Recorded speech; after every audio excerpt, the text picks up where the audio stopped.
Exercice 8. Quelles sont les solutions de l'inéquation 1 sur x carré plus x supérieur ou égal à 0?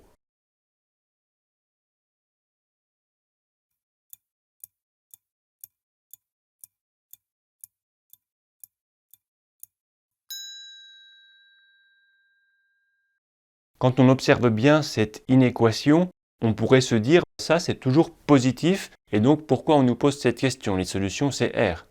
En effet, x au carré c'est un nombre qui est toujours positif et on rajoute x, donc on pourrait penser que ça va être toujours positif.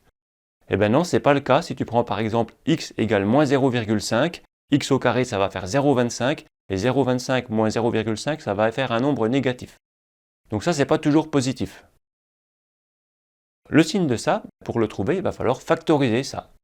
On va le factoriser par x, bien évidemment. Ça va faire x facteur de x plus 1. Et en étudiant le signe de x facteur de x plus 1, on pourra en déduire le signe de tout ça. Le nombre 1 divisé par un produit de deux nombres positifs, ça fera un nombre positif. Le nombre 1 divisé par le produit de deux nombres négatifs, ça fera aussi un nombre positif. Donc les x qui correspondent seront solutions de l'inéquation. Par contre, si là on a un nombre positif et un nombre négatif, lorsqu'on aura le produit, 1 divisé par le produit d'un nombre positif par un nombre négatif, ce sera inférieur à 0. Donc on commence par factoriser x carré plus x, ça fait x facteur de x plus 1. On étudie ensuite le signe de x en fonction de x, ça c'est très facile. X est positif lorsque x est positif, bien évidemment. Et puis x plus 1 est positif lorsque x supérieur à moins 1, en passant le plus 1 à droite ici. On peut maintenant faire un tableau de signes. On écrit ici les valeurs de x, en allant bien dans l'ordre croissant, donc on ne va pas mettre le 0 en premier, on va mettre le moins 1, puis le 0, et plus l'infini. Le signe de x est positif lorsque x est positif, donc on met des plus à droite de 0. Et puis x plus 1 est positif lorsque x est plus grand que moins 1, donc on écrit des plus à droite de moins 1. On utilise ensuite les règles sur le signe d'un produit et d'un quotient. Le nombre 1 divisé par un nombre négatif multiplié par un nombre négatif, ça fait un nombre positif.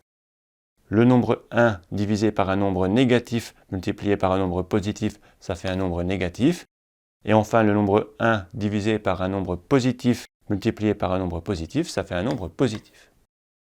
Alors là, bien évidemment, il faut faire très attention parce qu'on risque d'avoir des divisions par 0. Lorsque x égale 0, on obtient une division par 0, donc ça c'est impossible à effectuer. Donc 0 ne pourra certainement pas faire partie de l'ensemble des solutions. Et lorsque x égale moins 1, même chose, ça va annuler le nombre du bas et on ne pourra pas faire la division. Une division par 0, c'est impossible. On écrit une double barre pour dire qu'il ne faudra surtout pas prendre ce nombre-là dans l'ensemble des solutions, vu que pour ce nombre-là, on ne peut pas calculer la valeur de l'expression. Quelles sont les valeurs de x pour lesquelles cette expression est positive ou nulle? On doit chercher là où il y a des plus ou des zéros.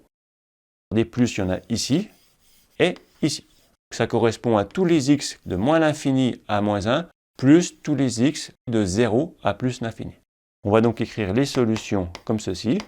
Moins l'infini que l'on exclut toujours de l'ensemble des solutions jusqu'à moins 1 que l'on exclut car il y a une double barre. Union 0 plus l'infini. On exclut le 0 à cause de la double barre, on exclut l'infini car l'infini est toujours exclu de l'ensemble des solutions.